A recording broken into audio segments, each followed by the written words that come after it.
3 महीनों की भीषण गर्मी के बाद 1 जून को मॉनसून केरल में दस्तक देता है और जो लंबा इंतजार होता है वो खत्म हो जाता है। लेकिन इस वर्ष 2026 में अब तक मॉनसून आया नहीं है और जल्द ही आने की संभावनाएं बन रही है। लेकिन चिंताएं भी लगातार बढ़ रही है क्योंकि अल नीनो का संकट है और दूसरी तरफ अब एक बड़ा अपडेट जो कि बंगाल की खाड़ी से सिस्टम को लेकर मिल रहा है। मॉनसून सीजन 2026 का यह पहला सिस्टम बंगाल की खाड़ी पर उठने वाला है और जब ये सिस्टम उठेगा तब देश के कई राज्यों में मूसलाधार बारिश करेगा और आगे बढ़ता हुआ नजर आएगा। तो चलिए जानते हैं कि कब तक ये सिस्टम बनेगा, कितना मजबूत होगा और किन राज्यों को ये सिस्टम प्रभावित कर सकता है, क्योंकि जिस भी दिशा में जाएगा मानसून को आगे बढ़ाएगा और भारी बारिश देता हुआ नजर आएगा। तो चलिए वीडियो को शुरू करते हैं। सबसे पहले बात करते हैं जीएफएस मॉडल की, जो कि आप स्क्रीन के ऊपर देख सकते हैं। और आप देखिए कि मानसून की हवाएं 13, 14 और 15 जून के आसपास दक्षिण भारत को कवर करते हुए बंगाल की खाड़ी पर पहुंचेगी। और आप देख सकते हैं कि ठीक 15 और 16 जून के आसपास संभावना है कि एक निम्न दबाव का क्षेत्र बंगाल की खाड़ी के उत्तरी इलाकों पर बनेगा।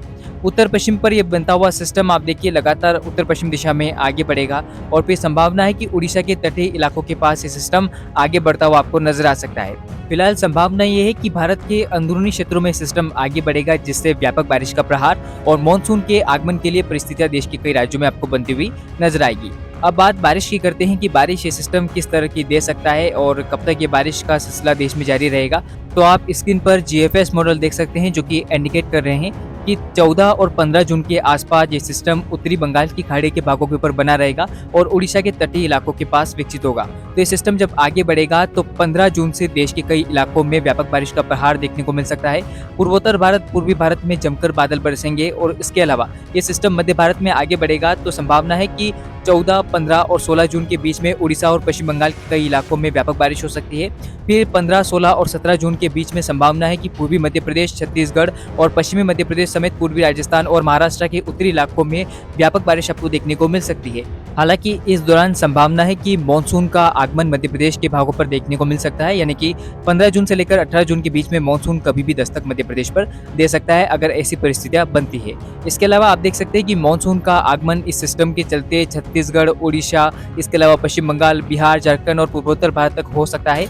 इसके साथ में आप देख सकते हैं कि मानसून का आगमन महाराष्ट्र के अधिकांश भागों पर और गुजरात के कुछ दक्षिणी पूर्वी इलाकों पर आपको देखने को मिल सकता है। तो मानसून के आगमन के लिए परिस्थितियां ये सिस्टम काफी अच्छी कर सकता है और मानसून जल्द देश के बाकी हिस्सों में भी पहुंचेगा।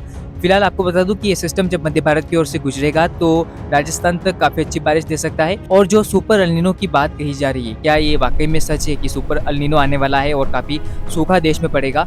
तो आपको बता दूं कि अभी फिलहाल अल नीनो का असर शुरू नहीं हुआ है। ऐसे में अभी जून के महीने में मानसून मेहरबान हो सकता है और जून में अच्छी खासी बारिश की गतिविधियां आपको देखने को मिल सकती है।